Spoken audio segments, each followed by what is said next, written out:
ఎవరిది తప్పు ఎవరిది రైటు అని జడ్జి చేయలేని పరిస్థితులలో వ్యవస్థలు ఉన్నాయి. ఉన్నాం మనం అందరం కూడా. ఎందుకు ఈ మాట అనాల్సి వస్తుందంటే, ఒక పక్కన దేశంలో పేదరికం తగ్గుతోందంటే ఒప్పుకోం, పేదరికం ఎక్కువగానే ఉందంటాం, రేషన్ ఎక్కువ కావాలంటాం. అదే సందర్భంలో విచిత్రమైనటువంటి పరిస్థితి ఏంటంటే, రేషన్ బియ్యం కోసం అని చెప్పేసి మన ఆంధ్రప్రదేశ్లోనే 147 కోటి 47 లక్షల మంది రేషన్ తీసుకుంటుంటారు. అదే నీతి ఆయోగ్ లెక్కల్లో 85 లక్షల మంది ఉంటారు.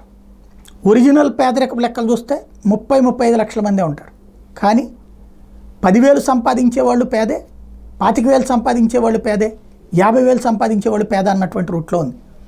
ఇక్కడ 2వ తారీఖు కల్లా రేషన్ బియ్యం 80% డెలివరీ అయ్యే మన దేశంలోనే విచిత్రం ఏంటంటే, సినిమా టిక్కెట్లకి 600 నుంచి 700 కోట్ల రూపాయలు ఆదాయం వస్తుంది.